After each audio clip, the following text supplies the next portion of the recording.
Hello friends, good morning. So, return back on photosynthesis. In last lecture we have to know about chloroplast is a work. Chloroplast is helpful for this process. Then light, which is the light is important, and light is the effectively work for photosynthesis process. Okay, so solar energy is converted into the chemical energy. Then this energy is converted as a chlorophyll pigment molecule, right? So chloroplast containing chlorophyll or another different type of pigments study. आणि ते आपण पाहत असताना म्हणजेच pigment हे colour ॲपिअरिंग बॉडीत आहेच, परंतु जे सोलर एनर्जीला ट्रॅप करणारे त्यांना आपण पिगमेंट्स असं सुद्धा म्हणणार आहोत.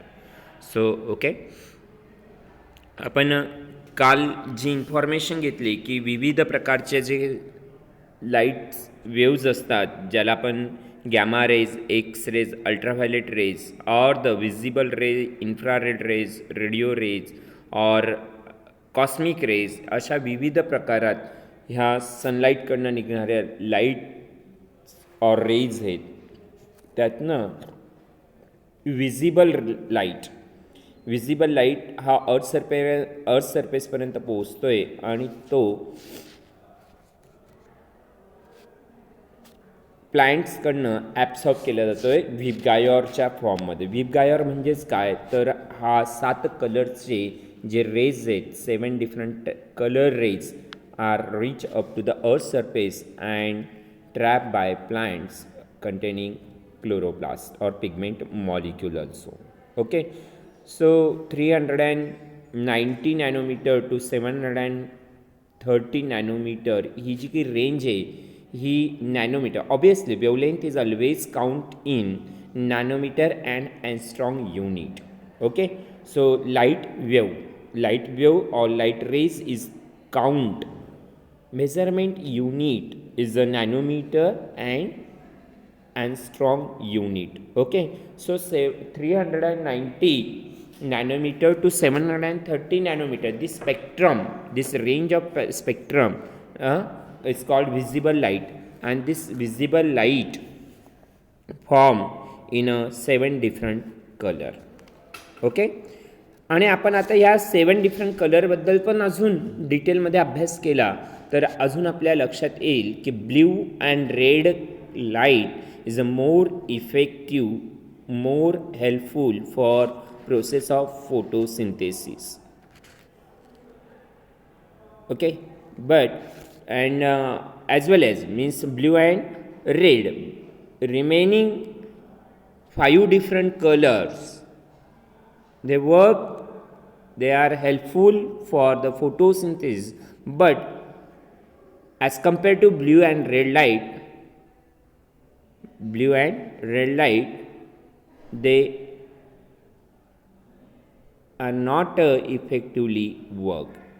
Okay, means violet, indigo, orange. Okay, and green light is very specific because green light is not absorbed, very negligible or not absorbed by plant because of its reflecting.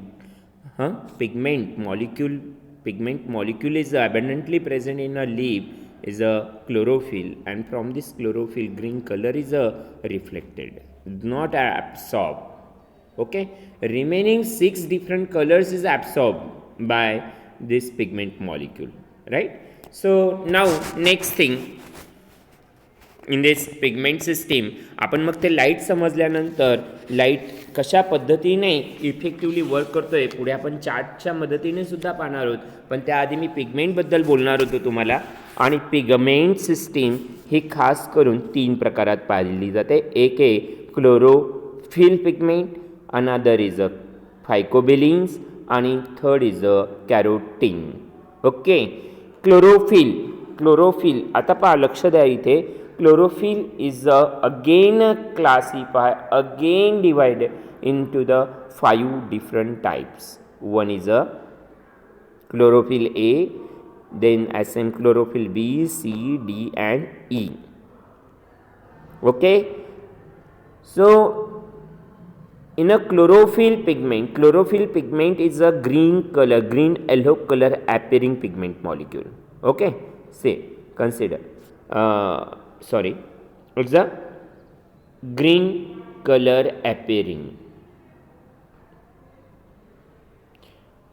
pigment is a chlorophyll. Then the phycobilins. Phycobilins are 2 types. One is a phycocyanin and another phycoerythrin. Phycocyanin is a blue color appearing, blue green color, and phycoerythrin is a red color appearing pigment molecules. Okay. So this phycoerythrin is mostly present in a red algae. Okay. And now next, third number, carotene. Carotene is a carotenoid or the xanthophyll. In this form is present. Carotenoid is a carotene is a orange red colour pigment molecule. पहा मी हळूवार आणि सांगतो काय तुम्हाला की जेणेकरून तुम्हाला त्या पिगमेंटची ओळख झाली पाहिजे, पिगमेंट मॉलिक्यूलची ओळख झाली पाहिजे. So carotenoid is orange red colour appearing pigment and here xanthophyll is yellow color appearing. Okay. ह्याप्रमाणे इथे विविध प्रकारचे पिगमेंट मॉलिक्यूल असतात आणि हेच पिगमेंटमधनं आपण आता संपूर्णतः chlorophyll A B C D E, phycocyanin, phycoerythrin आणि कॅरोटेनॉइड झॅन्थोफिल या सगळ्यांपैकी जर विचार केला तर यात क्लोरोफिल ए हा एकमेव असा आहे की ज्याला आपल्याला म्हणून घ्यायचं आहे reaction centre. This common pigment molecule present in all type of plant bodies and so its color is a green color appearing. Okay, so this chlorophyll A is called as reaction center. Why? Because here solar energy is converted into the chemical energy. This process is exactly conducted with the help of chlorophyll A molecule. Obviously, in presence of light, no doubt, in presence of light, this process is completed. Right? Now, remaining other different pigments means chlorophyll B, C, D, E, xanthophyll, carotenoid, phycobilin, phycoerythrin. These all different type of pigments are called as accessory pigments. This accessory pigments is only absorb sunlight, but it's not converted into the chemical energy.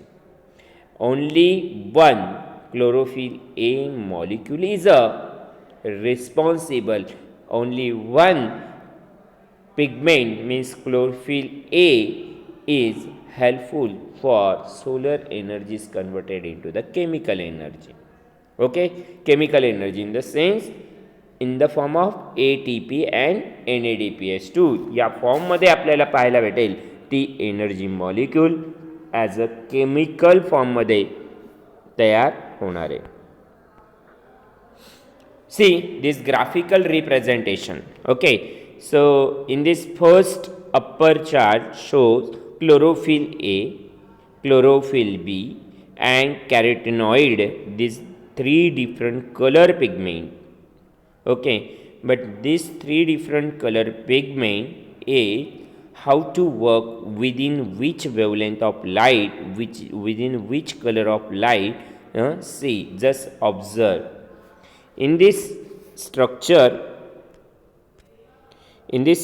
you observe here, see this range here, this range is a blue color shading, right? In this blue color light, work of pigment molecule to absorb light, as and same here, as that here, as that here also. मग याच्यावरनं आपल्या लक्षात येत असेल की chlorophyll A असू द्या, chlorophyll बी असेल, carotenoid असेल, हे ब्ल्यू कलर आणि रेड कलर, दिस वन, हा जो काही स्पॅच आहे कलर बँडचा, त्यामध्ये आपल्याला पिगमेंट सिस्टीम ही जास्त इफेक्टिवली काम करताना दिसते. ती सोलर एनर्जीला ॲब्सॉर्ब करण्याची टेंडन्सी हे पिगमेंट्स ह्या लाईटरमध्ये. बाकी ग्रीन असेल, येलो असेल किंवा इकडे इंडिगो कलर असेल, यांच्यामध्ये आपल्याला कमी, त्या प्रमाणानेही बऱ्याच कमी प्रमाणात आपल्याला इथे हा शेड पाहायला भेटतोय की तिथे फोटोसिंथेसिस हे फार जास्त प्रमाणात नाही ॲब्सॉर्ब. आणि ऑब्वियसली ज्या प्रमाणामध्ये इथे लाईट ॲब्सॉर्ब होत असेल, ज्या प्रमाणामध्ये ते पिगमेंट मॉलिक्यूल काम करत असतील, त्याच प्रमाणात इथे ऑक्सिजन रिलीजिंग चार्जसुद्धा बनू शकतो की which in light oxygen is more released in atmosphere. Obviously oxygen is most important for other living organism. तुमच्या माझ्यासारख्यांसाठी सुद्धा गरजेचं आहे ऑक्सिजन. आणि हा ऑक्सिजन आपल्याला प्लॅन्टकडनं मिळतोय. तर म्हणून प्लॅन्टमध्ये होणारी प्रकाश संश्लेषण प्रक्रियेत जेव्हा ब्ल्यू आणि रेड लाईट हा इफेक्टिवली काम करत असेल, तर तेव्हा ऑक्सिजन हा जास्त प्रमाणामध्ये तुम्हा आपल्याला फॉर्म झालेला मिळेल. ओके, कळतं इथपर्यंत?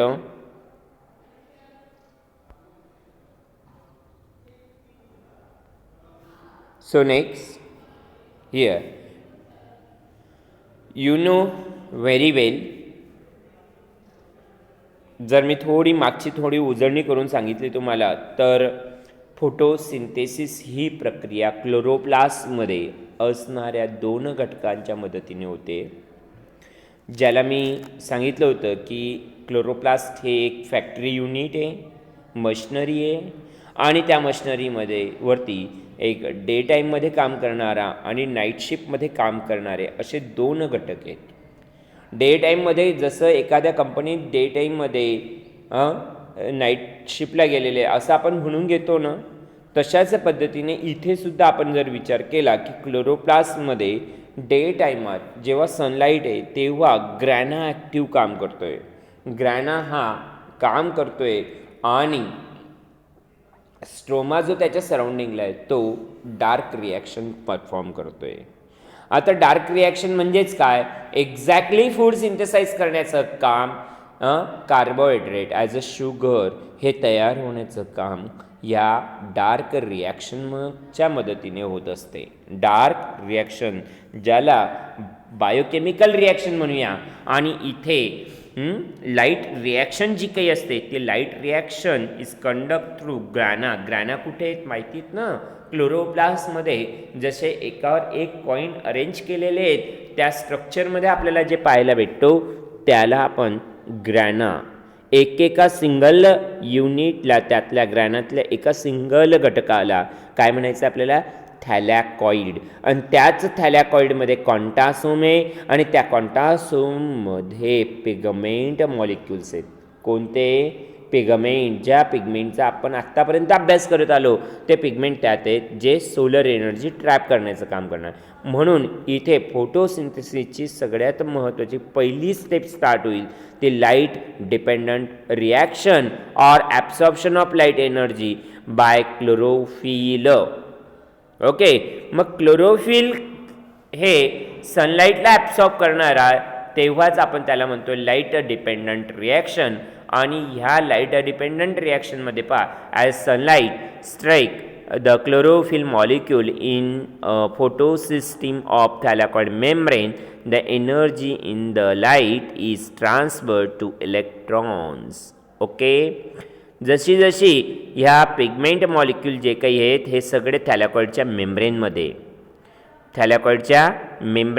आहेत आणि ह्यांना जेव्हाही सनलाईट मिळाले की ते एक्साइटिंग स्टेटमध्ये येतात आणि ते इलेक्ट्रॉनला एमिट करून ते पास करतायत आणि त्या पासिंग प्रोसेसमध्येच इथे ATP आणि NADPH2 जनरेट होत आहेत, तयार होत आहेत.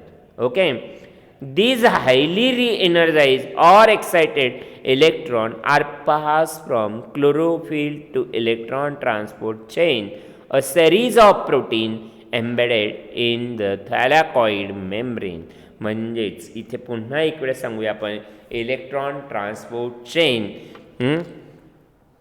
जी चालणारे ती इथं महत्त्वाची आहे. केव्हा? जेव्हा हे पिगमेंट, क्लोरोफिल पिगमेंट हे एक्सायटिंग स्टेट, एक्सायटिंग म्हणजे माहिती ना, तुम्ही एक्सायटेड नसतात का? जर एखादा ढोल तासा वाजला, एखादं म्युझिक झालं ऑन की मग तुम्ही पण नाचायला लागतात, तुमचे पाय थोडे थोडे उठतात आणि त्यालाच आपल्याला म्हणायचं आहे. किंवा मनासारखं एखादं काम होत असेल तर तेव्हा तुम्ही अत्यंत एक्सायटेड असतात, आनंदी असतात. आणि तसं ती एखादी ती बातमी तुम्हाला केव्हा आपण घरच्यांना सांगू किंवा कोणा आपल्या मित्राला सांगू असं झालेलं असतं. तीच एक्साइटमेंट या क्लोरोफिलकडे आलेली असते आणि तो क्लोरोफिल मॉलिक्यूल ह्या chlorophyll solar energy is converted into the chemical energy. पाहूया यात अजून काय काय घडणार आहे. At each step along the transport chain, electron loss energy. Electron loss energy हे पहा ना, आता इथे तुम्हाला लक्षात येईल की ह्या डायग्राममध्ये energy from energise electron pump H+ ion and exchange or the change NADP.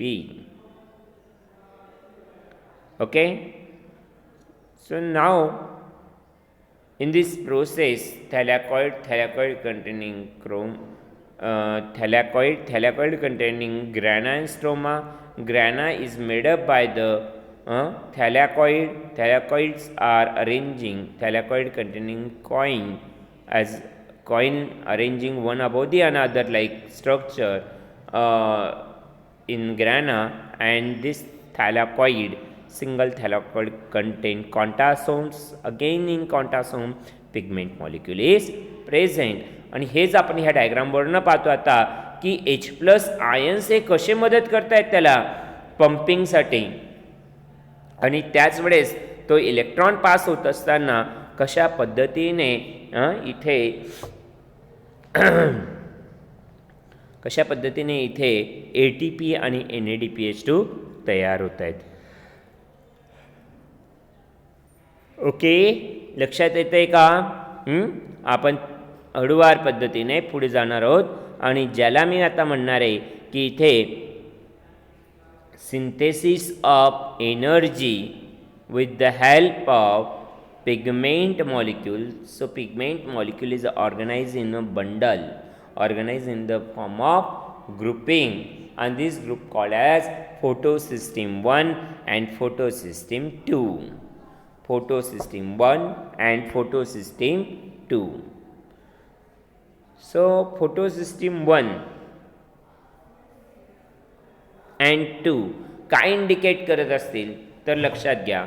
फोटोसिस्टीम म्हणजेच काय की जिथे एका ग्रुपमध्ये काही पिगमेंट मॉलिक्युल्स आहेत आणि त्या पिगमेंटची एक टेंडन्सी आहे, त्या पिगमेंट मॉलिक्युलची एक टेंडन्सी आहे की त्यांनी किती वेवलेंथ लाईट ॲब्सॉर्ब करायची. मी याला अत्यंत छान उदाहरण एक देऊ शकतो तुम्हाला की तुमच्या वर्गामध्ये बसणारे तुम्ही विद्यार्थी वेगवेगळ्या प्रकारचे आहेत, तर कोणाला हायर स्टडी करण्यासाठी चांगल्यात चांगले पुस्तकं वाचून जे काही त्याला आकलनात येईल ते सगळं वाचतो ऐकतोय, आणि बाकी काही विद्यार्थी असतात की ज्यांना नाही समजत ते सगळ्याच गोष्टी समजतील असं नाही आहे, सगळेच पुस्तकं वाचलीच गेली पाहिजे असंही नाही आहे, पण जेणेकरून फक्त बोर्डाची परीक्षा तरी पास होईल एवढा अभ्यासच फक्त करून घेण्याची त्यांची ॲबिलिटी असेल तर ते पद्धतीने कॅटेगराईज होत आहेत. बरोबर आहे. मग इथे सुद्धा आता इथे क्लोरोफिल ऑब्वियसली हे different type of pigment molecule जे काही आहे ते ज्या ग्रुपमध्ये ज्या गटामध्ये राहत आहेत त्या गटाची एक टेंडन्सी आहे की काही पिगमेंट मॉलिक्यूल 680 नॅनोमीटरचीच वेवलेंथ ॲब्सॉर्ब करण्याची त्याच्यावरती आमची क्षमता नाही. ते पिगमेंट मॉलिक्यूल काय म्हणतायत, याच्यावरती आमची टेंडन्सी नाही, क्षमता नाही की आम्ही जास्त प्रमाणातली वेवलेंथ ॲब्सॉर्ब करू शकतो. आले लक्षात. मग इथे काय होते, दुसरे अजून काही गट आहेत पिगमेंट्सचे, ज्या पिगमेंटमध्ये ऑब्वियसली पिगमेंट सिस्टीममध्ये क्लोरोफिल ए मॉलिक्यूल तर राहणारच आहे, परंतु त्यासोबतचे बाकी ॲसेसरी पिगमेंटसुद्धा राहतील. तर तेव्हा त्या पिगमेंट सिस्टीम असं म्हणणार आहोत.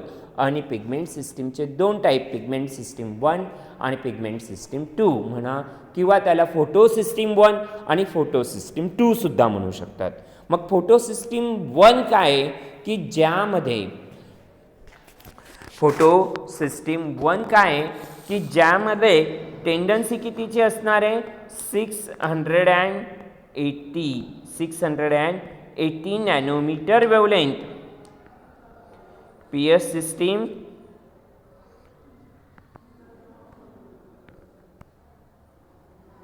1 700 नॅनोमीटर वेवलेंथ ॲब्सॉर्ब करण्याची टेंडन्सी असेल आणि फोटो सिस्टीम 2 680 नॅनोमीटर 680 नॅनोमीटरची वेवलेंथ फक्त ॲब्सॉर्ब करण्याची जी टेंडन्सी आहे ती पिगमेंट सिस्टीम, ती फोटो सिस्टीमला आपण 2 म्हणणार आहोत आणि 700 ज्यांची आहे त्याला फोटो सिस्टीम 1 म्हणणार आहोत.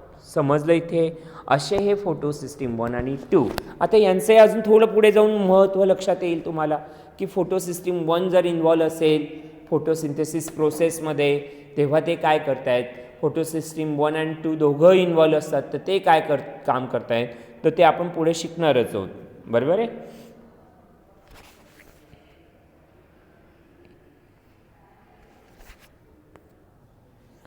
Now light dependent reaction. हे लाईट डिपेंडंट रिॲक्शन जी आहे त्याला लाईट रिॲक्शन म्हणणार आहे, फोटोकेमिकल रिॲक्शन म्हणणार आहे.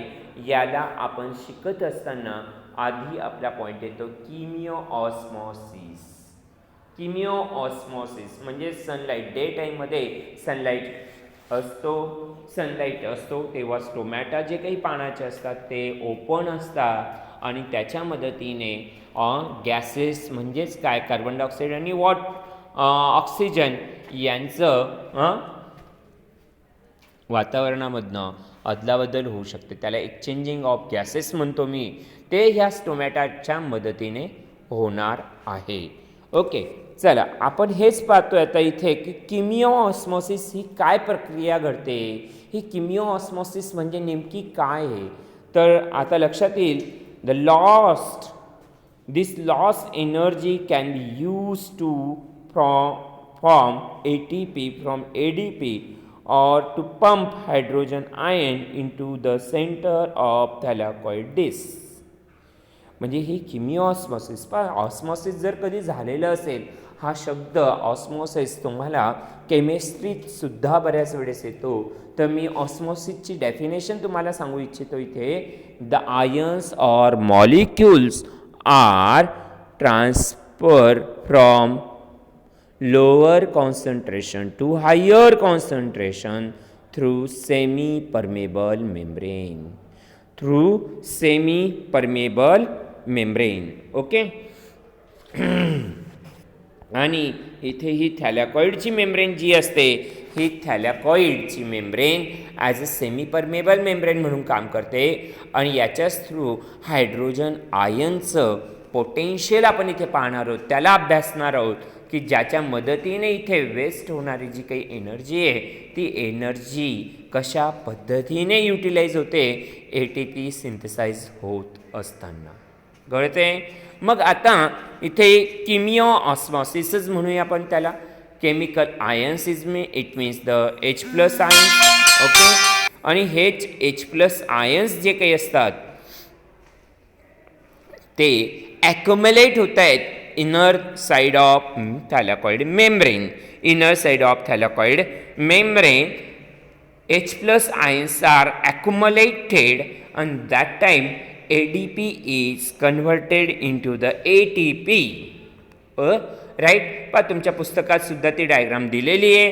त्यातनं सुद्धा तुम्ही पाहू शकता की कशा पद्धतीने pH system 1, pH system 2 and some of the cytochrome molecules means cytochrome B6, cytochrome F, plastoquinone, प्लास्टोसायनिन हे इलेक्ट्रॉन कॅरियर प्रोटीन मॉलिक्युल्स आहेत. जे मी नावं आता तुम्हाला सांगतोय ही सगळी नावं तुमच्या लक्षात येतील. काय? Plastoquinone, plastocyanin, okay, plastoquinone, plastocyanin, cytochrome B6, cytochrome F, ferredoxin reducing substance, ferredoxin हे सगळे जे काही आहेत विविध प्रकारचे इलेक्ट्रॉन कॅरियर मॉलिक्युल्स आहेत आणि हे इन्व्हॉल्व राहूनच त्यात ATP आणि NADH2 असे NADPH2 ह्या प्रकारातली एनर्जी मॉलिक्यूल जनरेट होत असतात. Okay.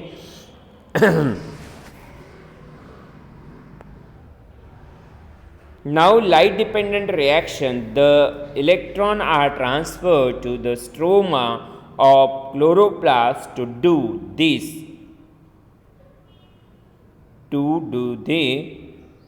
an electron carrier molecule called NADP is used. NADP is used means NADPH. DP means nicotinamide dinucleotide phosphate. हा तिथे त्या इलेक्ट्रॉनला घेतोय आणि त्यांचं पासून तो इलेक्ट्रॉन घेऊन तो charge electron molecule H plus आयनला तो ॲक्सेप्ट करतोय आणि H प्लस आयनसुद्धा ॲक्सेप्ट झाला की तिथे NADPH2 तयार होतोय. हा NADPH2 हा लाईट इंडिपेंडंट रिॲक्शनमध्ये फार महत्त्वाची भूमिका पाहत असतो. ओके. आता restoring electron in the sense this electron is utilized for different purpose also.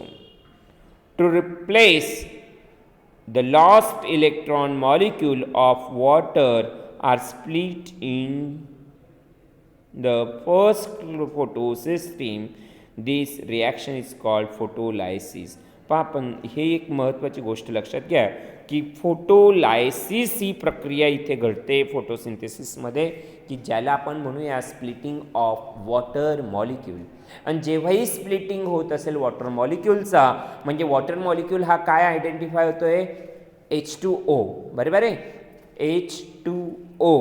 H2O मधनं हायड्रोजन आणि ऑक्सिजन ह्या दोघं डिफरंट होत असतात आणि जो ऑक्सिजन असतो तो ॲटमॉस्फिअरमध्ये रिलीज होतो त्यालाच आपल्याला म्हणायचं आहे फोटोलायसिस. पण हीच प्रक्रिया पूर्णतः इन प्रेझेन्स ऑफ लाईटच होत असते म्हणून याला फोटोलायसिस असं म्हटलेलं आहे.